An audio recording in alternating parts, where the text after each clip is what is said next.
கண் பார்வை தெரியாத பிள்ளைனாலும் அவனையும் படிக்க வைக்கணும், அவனும் சமூகத்தில் சமமானவன் தான் அப்படின்னு ஸ்கூலில் கொண்டு போய் விட்டாங்க. படித்தேன், பிரைல் படித்தேன். ஆரம்பத்தில் பிரைல் தான் படித்தேன். அதுக்கு பிறகு கிடைத்தேன். 45 நாள் ஐசூல் இருந்தேன். என் கையால் தொட விடாமல் ஐசூலை வச்சு வட்டை போட்டு ஆக்சிஜன் கொடுத்து தான் இவரை வளர்த்தார்கள்.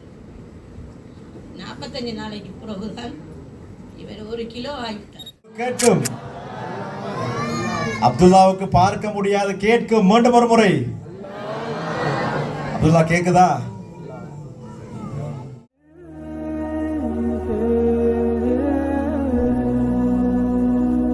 இவர் பிறந்து 6 மாதங்களிலே இவருடைய பார்வை இல்லாமல் போகிறது. பிறந்து வெறும் 6 மாதங்களிலே, 6 மாதங்கள்ல பார்வை இல்லாம போனா அவருடைய வாழ்க்கை எப்படி இருக்கணும்? 6 மாதங்களிலேயே பார்வையற்றவராக இவர் மாறுகிறார். ஆனால் நாங்கள் எங்களுடைய வாழ்க்கையில் இப்படி ஒன்று நடந்தால் அதனை மிகப்பெரிய சோதனையாக எடுத்துக்கொண்டு என்ன செய்திருப்போம். ஆனால் இவர் என்ன செய்தார் என்று சொன்னால், இவருடைய பெற்றோர்கள் கொடுத்த ஊக்கம், இவர் சிறுபிராயத்திலே புனித அல் குர்ஆனை மனனம் செய்ய ஆரம்பிக்கிறார். இவரால் பார்த்தோத முடியாது. இவர் குர்ஆனை முழுமையாக கேட்டு கேட்டு கேட்டு கேட்டு குர்ஆனை முழுமையாக மனனம் செய்கிறார். அத்தோடு இவர் நின்றுவிடவில்லை. இந்த வருடம் அவர் கல்வி பொதுத்தராதர சாதாரண தர பரீட்சைக்கு முகம் கொடுக்கவும் இருக்கின்றார். இப்போது இவர் படிக்கிறார். இவர் ஒரு சிறந்த கல்விமான், சிறந்த ஒரு ஹாஃபில். எதிர்காலத்திலே இவருடைய ஓலைவலுக்கு பின்னால் இவர் ஷரியா கற்கை நெறியையும் படிக்க இருக்கின்றார். எப்படியாப்பட்ட ஒரு திறமையை தன்னகத்துக்குள் கொண்டிருக்கின்றார். எனவே பார்வை இல்லை என்பது இவருக்கு ஒருபோதுமே தடையாக இருக்கவில்லை. இங்கே யாருக்காவது ஏதாவது ஒரு குறை இருக்கிறதா? இருந்தால் கை உயர்த்து காட்டுங்கள். இப்படி இருந்து நான் இப்படி படிக்கின்றேன் என்று சொல்லும் அளவுக்கு இந்த மண்டபத்திலே யாருமே இருக்க மாட்டார்கள். அத்துணை கஷ்டங்களையும் சுமந்து கொண்டு இன்று நேற்று இரவு காத்தாங்குடியிலே இருந்து ஏறி உங்களுக்கு முன்னால் வந்து சில விடயங்களை பேச வேண்டும்.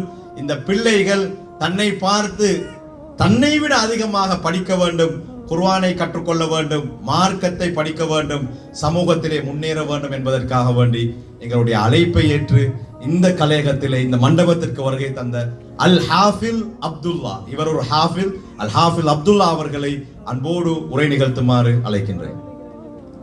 அல்ஹம்துலில்லாஹ் வஸ்ஸலாத்து வஸ்ஸலாமு அலா ரசூலில்லாஹ் வ அலா ஹிஸ்பில்லாஹ் மா பஅத். ரப்பி ஷ்ரஹ் லி ஸத்ரி வ யஸ்ஸிர் லி அம்ரி வஹ்லுல் உக்தத மின் லிசானி யஃப்கஹு கௌலி. இந்த நிகழ்ச்சிக்கு வந்து நிறைய பேர் வருகை தந்திருக்கிறாங்க. குறிப்பாக என்னை இங்கே அழைத்திருந்த மதிப்புக்குரிய ரஸ்மின் மௌலவி அவர்களை ஆரம்பத்திலேயே ஞாபகப்படுத்தி இந்த வாய்ப்பினை வழங்கிய அல்லாஹுக்கு புகழளித்து அல்ஹம்துலில்லாஹ். இங்கே இருக்கின்ற அன்பான மாணவ மாணவிகள், பெற்றோர்கள் அனைவருக்கும் அஸ்ஸலாமு அலைக்கும் வரஹ்மத்துல்லாஹி வபரகாத்துஹு. நிறைய பேர் இருக்கிறீங்கன்னு நினைக்கிறேன். சத்தமா பதில் சொல்லுங்க. என்னை பற்றி அறிமுகம் கொடுக்கப்பட்டு விட்டது. நான் சொல்கிறேன்னு சொன்னால், எனக்கு பிறந்தது 2 கண் பார்வையுமே தெரியாது. 6 மந்தில் பிறந்தேன். ஆனால் இப்போ உங்களுக்கெல்லாம் சொல்கிற விஷயம் என்ன அப்படின்னா, இப்போ பிறந்தது கண் பார்வை இல்லை. என்னுடைய கண்கள் எந்த ஒரு விடயத்தையும் இந்த உலகத்தில் பார்த்ததே இல்லை. ஓகேவா? நான் கேட்டது எல்லாமே சவுண்ட். இப்போ நீங்கள் சத்தமாக பதில் சொன்னால் தான் எத்தனை பேர் இருக்கிறீங்கன்னு எனக்கு தெரியும். நெக்ஸ்ட் வந்து கண் பார்வை தெரியாது அப்படின்னா அந்த சமூகத்தில் இருக்கிற ஒரு பெரிய பிரச்சனை, கண் பார்வை தெரியாதுன்னா ஐயோ பாவம்ப்பா கண் பார்வை தெரியாமல் இருக்கிறாரு அப்படின்னு ஒரு சிம்பத்தி எல்லாமே இருக்குது. அதையுமே தாண்டி எங்களோட ஃபேமிலி வந்து எங்களோட பெற்றோர்கள் கண் பார்வை தெரியாத பிள்ளைனாலும் அவனையும் படிக்க வைக்கணும், அவனும் சமூகத்தில் சமமானவன் தான் அப்படின்னு ஸ்கூலில் கொண்டு போய் விட்டாங்க. படித்தேன், பிரைல் படித்தேன். ஆரம்பத்தில் பிரைல் தான் படித்தேன். அதுக்கு பிறகு கிரேட் 5 வரைக்கும் ஸ்கூலில் படித்தேன். இப்போ உங்களுக்கு சொல்கிற விஷயம் என்னன்னா, உங்களோட வாழ்க்கையில் நீங்கள் எல்லாருக்குமே சாதிக்கணும் அப்படின்னு ஒரு இலக்கு இருக்கா? இலக்கு இருக்கா சொல்லுங்க. இருக்கு. ஆமாம். அந்த இலக்கை அடைய வேண்டுமாக இருந்தால் அதில் ஒரே ஒரு விஷயத்த சொல்கிறேன், உங்களை நீங்கள் முதல் ஏற்றுக்கொள்ளுங்கள். எனக்கு கண் பார்வை இல்லைங்கிற அந்த விஷயத்த நான் முழுமையாக ஏற்றுக்கொண்டுட்டேன். எனக்கு இது ஒரு கவலையே இல்லை. கண் பார்வை இல்லைன்னா அது எனக்கு குறையே இல்லை. நான் அதை குறையாக பார்க்க இல்லை. அல்லாஹ் தந்த ஒரு பெரிய பெரிய பெரிய கிஃப்ட் தான் இந்த உலகத்துல நான் கண் பார்வை இல்லாம இருக்கிறது. அப்போ கண் பார்வை இல்லாம இருந்தும் ஒரு 6 மாத குழந்தையாக இருந்தும் அல்லாஹ் இந்த அளவுக்கு என்னை வளர்த்து வைத்திருக்கின்றான், இந்த அளவுக்கு பேச வைக்கின்றான். எனக்கு இன்னொரு யூடியூப் சேனல் இருக்கு, இஸ்லாமிக் டிவி மீடியான்ற பேர்ல. அண்மையில் ரஸ்மின் மௌலவியில் அந்த வீடியோவில் பார்த்துருப்பீங்கன்னு நினைக்கிறேன். நாங்கள் ஃபோன் யூஸ் பண்ணுறோம், என்னுடைய சொந்த வேலைகளை நான் செய்கிறேன். எனக்கு இன்னொருவரை தேடணும் அப்படின்னு ஒரு தேவை கிடையாது. அப்போ நான் உங்களுக்கு சொல்கிற விஷயம், நீங்கள் வாழ்க்கையில் சாதிக்கணும்னு சொன்னால், வெற்றி அடையணும்னு சொன்னால், உங்களை நீங்கள் முதல் லவ் பண்ணுங்க, உங்களை நேசிங்க, உங்களை எக்ஸெப்ட் பண்ணுங்க. குறை இருக்குன்னா அந்த குறைக்காக கொஞ்சமும் ஃபீல் பண்ணாதீங்க. குறையோட படைத்தவன் தான் இறைவன். படைத்த இறைவனுக்கு தெரியும் எப்படி வாழ வைக்க வேண்டும் என்று. அதனால் குறைகளை குறையாக கருதாமல் குறைகளை வாழ்க்கையில் கிடைத்த மிகப்பெரிய பாக்கியமாக கருதுங்கள். உங்களுடைய வாழ்க்கையில் மிகப்பெரிய வெற்றி கிடைக்கும். அவருடைய லைஃப்ல நிறைய பேர் இந்த விஷயத்துக்கு உதவியா இருந்தாங்க. ஆனால் எல்லா நிகழ்ச்சியிலையும் சொல்ற ஒரு வழக்கம், நான் அதிகமாக பேசுகிற ஒரு வார்த்தை, எங்களோட வீட்டில் சின்ன பிள்ளையா இருக்கும்போது எங்களோட அம்மா சொல்ற ஒரு வார்த்தை, மகன் நீ உலகத்தை பார்க்கலாட்டி பிரச்சனை இல்லை, அதை கவலைப்படாத. உலகமே உன்னை பார்த்து ஆச்சரியப்பட்ட அல்லாஹ்வை புகழ்ற அளவுக்கு நீ வாழ்ந்து காட்டணும். எப்படி வச்சு உலகத்தை நீ பார்க்கலன்னா பிரச்சனை இல்லை, உலகமே உன்னை பார்த்து அல்லாஹ்வை புகழ்ற அளவுக்கு நீ வாழ்ந்து காட்டணும். ஓகே, என்ன இந்த குறையாக என்னோட குடும்பத்தில் யாருமே கருத இல்லை, அதனால நான் அதை குறையா ஏற்றுக்கொள்ளவும் இல்லை, அது எனக்கு ஒரு குறையும் இல்லை. அதனால நான் ரொம்ப சந்தோஷமா இருக்கேன். உங்களுக்கெல்லாம் சொல்ற விஷயம், உங்களோட குறைகளை ஏற்றுக்கொள்ளுங்கள், வாழ்க்கையில் சாதிங்கள். 2 கண் பார்வையுமே தெரியாம 19 வருஷத்துக்கு வாழ்ந்த எனக்கு அப்படி வாழ்ந்துட்டு இருக்குன்னா ஏன் நீங்க முயற்சியாம இருக்கீங்க? அதான் கேள்வி. ஏன் நீங்க முன்னுக்கு வந்து பேசாம இருக்கீங்க? ஏன் உங்களோட திறமைகளை வெளிப்படுத்தாம இருக்கீங்க? உங்களால முடியாதுன்னு யார் சொன்னது? இங்க இருக்கின்ற ஒவ்வொருவரும் தனித்துவமானவர்கள், தனித்துவமான திறமை படைத்தவர்கள். அதனால் வாழ்க்கையில் முயற்சியுங்கள். முயற்சி செய்தால் மிகப்பெரிய மிகப்பெரிய வெற்றி உங்களை தேடி வந்துட்டு இருக்கு. சக்சஸ்ங்கிறது, வெற்றிங்கிறது ஒரு கடல் மாதிரி. அந்த கடலுக்கு போகும்போது எந்த அளவுக்கு பெரிய பாத்திரம் எடுத்துட்டு போறோமோ அந்த பாத்திரத்தில் நிறைகின்ற அளவுக்கு தண்ணி கிடைக்கும். சின்ன கரண்டி எடுத்துட்டு போனா அந்த கரண்டி அளவு தான் கிடைக்கும். முயற்சியும் இன்ஷா அல்லாஹ். அதையும் சத்தமா சொல்லுங்களேன், இன்ஷா அல்லாஹ். நீங்க உங்களுடைய இலக்கு ஏதோ அதை நோக்கி முயற்சியுங்கள். கருப்பு வெள்ளை அழகு இல்லை, நாங்கள் தரத்திலே குறைவானவர்கள், உயரம் இல்லை, இது இந்த உலகத்திலே எதுவுமே குறையில்லை. கண் பார்வை தெரியாமல் நானே வாழ்கிற பொழுது உங்களாலும் வாழ முடியும். இந்த வாய்ப்புக்கு நன்றி. என்னுடைய வாழ்க்கையில் இந்த அளவுக்கு பேசுறேன்னு சொன்னா அதுக்கு முக்கியமான காரணம் வாழ்க்கையில கஷ்டங்கள், நிறைய சேலஞ்சஸ் எல்லா சந்தர்ப்பத்திலையும் வந்துச்சு. ஸ்கூல் போன முதல் நாள்ல இருந்து இப்போ வரைக்கும் லைஃப் சேலஞ்சஸோட சந்தோஷமா போகுது. ஓகேவா? அதனால எதுவுமே வாழ்க்கையில் தடை இல்லை, முயற்சிங்க. இன்ஷா அல்லாஹ் உங்கள் எல்லாருக்கும் வெற்றி கிடைக்கும். எந்த லைஃப்பில் உதவியாக இருந்த எங்களோட ஃபேமிலி, அதே மாதிரி முக்கியமாக சில உறவுகள், வாழ்க்கையில் எல்லா சந்தர்ப்பத்திலையும் உன்னால் முடியும், நீ சாதிப்ப, இது எல்லாமே ஒரு குறையில்லைன்னு என்னை ஊக்கப்படுத்துகிற எல்லாருக்குமே இந்த சந்தர்ப்பத்தில் நான் நன்றியை தெரிவிக்கிறேன். எல்லாருக்கும் துஆசிங்க. குறிப்பாக எங்களோட பெற்றோர்கள், உம்மா வாப்பா, அவங்க தான் இந்த அளவு காரணம். ஒதுக்கி வைக்கல, மூளைக்குள்ளே கொண்டு போய் வைக்கல, கொண்டு வந்தாங்க. அவங்களுக்கும் துஆசிங்க. இன்னும் யாரெல்லாம் என்னை ஊக்கப்படுத்துகிறாங்களோ எல்லாருக்கும் துஆசிங்க. யூடியூப்பை பொறுத்த மட்டும் இஸ்லாமிக் டிவி மீடியான்னு பேரில் போயிட்டுருக்கு, நிறைய வீடியோஸ் போடுறோம். என்னுடைய நான் சொல்ல வருகின்ற ஒரே கருத்து, எல்லா இடத்துக்கும் சொல்லுகின்ற கருத்து, இங்கே யாரும் தரம் குறைந்தவர்கள் அல்ல, அனைவரும் சமமானவர்கள் தான். இதுதான் என்னுடைய ஆழமான கருத்து. வாய்ப்புக்கு நன்றி கூடி ரைஸ் ஆஃப் அகாடமி இன்னும் நிறைய சாதனைகளை படைக்கணும், இன்னும் சிறந்த ஆளுமை உள்ளவர்களை உருவாக்க வேண்டும் அப்படின்னு குறிட்டு ஏதாவது பிள்ளையா பேசியிருந்தா, மனசு கஷ்டப்படுற மாதிரி எதுவும் பேசியிருந்தா மன்னிச்சு கொள்ளுங்க. மீண்டும் நன்றிகள். அஸ்ஸலாமு அலைக்கும் வரஹ்மத்துல்லாஹி வபரகாத்துஹு. நான் உங்க அப்துல்லா.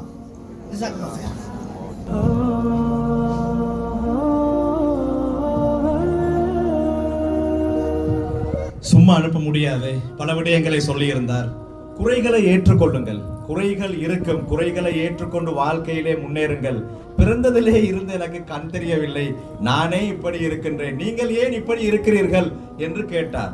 ஒரு விடயத்தை சொன்னார், இங்கே என்னுடைய சலாத்திற்கு சரியான பதில் வந்தால்தான் என்னுடைய காதுகளுக்கு அது கேட்கும். அப்படி இருந்தும் பதில் சொல்லவில்லையே, ஏன்? எனவே வாழ்க்கையிலே நாங்கள் எப்போதுமே சுறுசுறுப்பானவர்களாக இருக்க வேண்டும். எவ்வளவு ஒரு கஷ்டம் இருந்திருக்கும். நேற்று இரவு நேரங்களிலே காத்தாங்குடியிலே இருந்து வந்து உறக்கமில்லை, மாவடிப்பள்ளி சம்மாந்துறையிலே இருந்து வந்து உறக்கமில்லாமல் இருந்து இந்த மேடையிலே வந்து ஏதாவது ஒரு டயர்டை கண்டீங்களா? எனவே வாழ்க்கையில எப்பயுமே சுறுசுறுப்பாக இருக்கணும். இதை விட ஒரு சிறந்த ரோல் மாடல், இதை விட சிறந்த ஒரு மோட்டிவேஷன் இன்றைய நாளிலே உங்களுக்கு கிடைக்குமா என்பது மிகப்பெரிய கேள்விதான். ஆனால் இந்த இடத்திலே நாங்கள் அனைவரும் ஒன்று சேர்ந்து இவர்களுடைய பெற்றோர்களை பாராட்டியாக வேண்டும். அவர் சொல்லி இருந்தார், என்னை அவர்கள் ஒதுக்கவில்லை, என்னை இந்த இடத்திற்கு கொண்டு வந்து நிறுத்தி இருக்கின்றார்கள். இன்று நான் இந்த பிரம்மாண்ட மேடையிலே உங்களுக்கு முன்னால் பேசுகிறேன் என்றால் என்னுடைய பெற்றோர்கள் தான் காரணம் என்று சொல்லி இருக்கின்றாரே. நாளை கியாமத்துடைய நாளையிலே ஒரு ஹாஃபிஸுடைய பெற்றோர்களுக்கு வழங்கப்பட்ட சிறப்புகளை எல்லாம் நபிகள் நாயகம் ஸல்லல்லாஹு அலைஹி வஸல்லம் அன்னவர்கள் சொல்லி இருக்கின்றார்கள். எனவே அந்த பெற்றோர்களை நாங்கள் பார்ப்போமா? அதுலயும் சத்தம் இல்லை. ரைஸ் அப் அகாடமியில சவுண்ட் பிராக்டிஸ் அப்படி ஒரு கிளாஸ் ஆரம்பிங்க. கூப்பிடுவோமா? வாங்க. அப்துல்லா ஹாஃபிஸுடைய பெற்றோர்கள் தயவு செய்து மேடைக்கு வாருங்கள். உங்களை பார்க்க நாங்கள் ஆவலாக இருக்கிறோம். இங்கே அந்த தாய்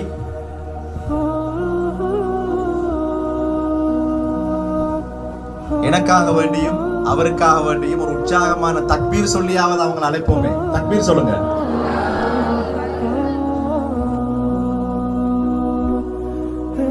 நான் இவர்களை மேடைக்கு அழைக்கின்றேன். உண்மையிலே எவ்வளவு சிரமப்பட்டிருப்பார்கள், எவ்வளவு கஷ்டப்பட்டிருப்பார்கள்.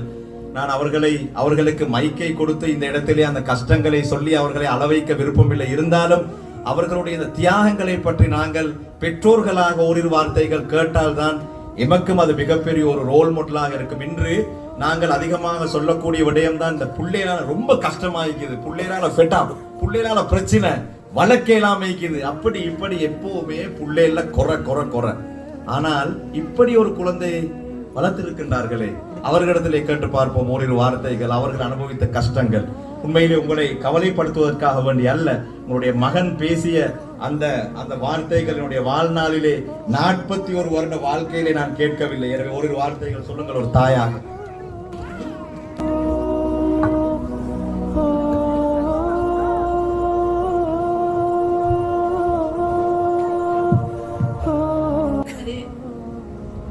அப்துல்லா என்னுடைய மகன், 3 பிள்ளைகள். இவர் 3வது. இவர் 6ஆம் மாதத்தில் தான் இவர் எனக்கு கிடைத்தார். 45 நாள் ஐசூலில் இருந்தார். என் கையால் தொட விடாமல் ஐசூலே வச்சு வட்ட போட்டு ஆக்சிஜன் கொடுத்து தான் இவரை வளர்த்தார்கள். 45 நாளைக்கு பிறகுதான் இவர் 1 கிலோ ஆகிவிட்டார். அதுக்கு பிறகு என் கையிலே இருந்து அதுக்கு பிறகு இவரை பல இடத்துக்கெல்லாம் கொண்டு போகணும். பார்வை கிடைக்கணும். கண்ணில் ஒரு ஆபரேஷன் பண்ண உடனே சொன்னாங்க, அவங்கள வெளித்திரை வந்து கலந்துட்டு, வெளித்திரை கலண்டத்தானே இவருக்கு பார்வை கிடைக்க மாட்டேன். அதே மாரி நிறைய இடத்துல நாங்கள் ட்ரை பண்ணி அப்போல அங்கே தான் கொடுத்து போனோம்.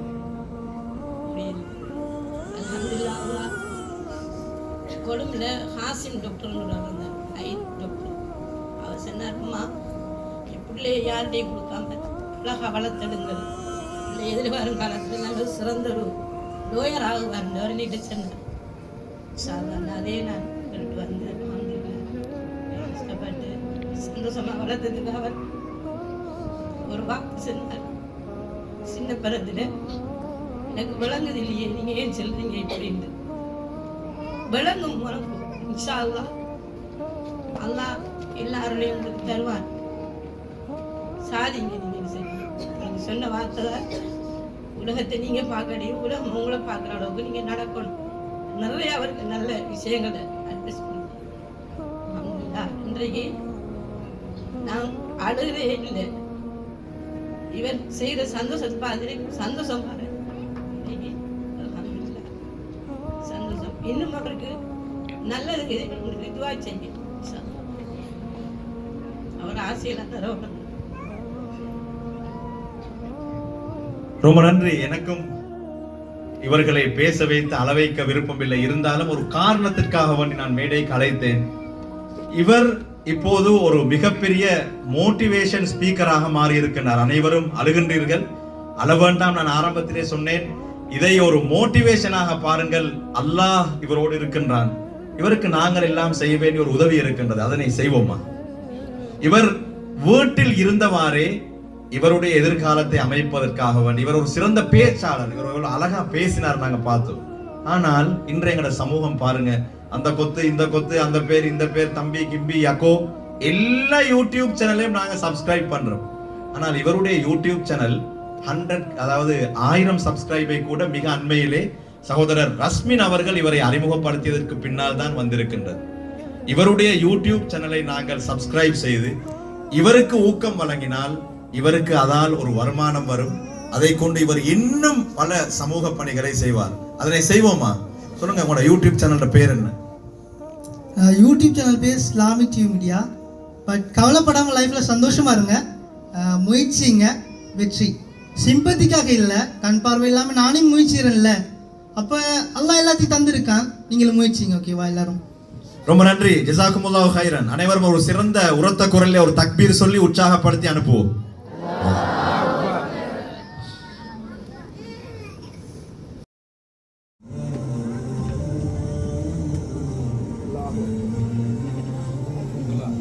ஹாஃபிஸ் அப்துல்லா ஒரு ஆலிமாக வர வேண்டும்.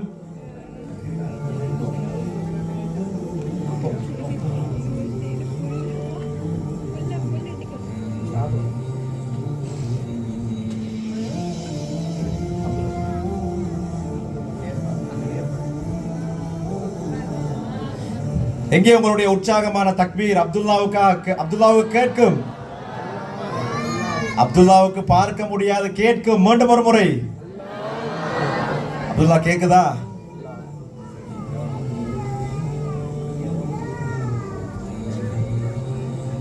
ரொம்ப நன்றி சகோதரர் ஆதில் ஹசன் அவர்களுக்கு.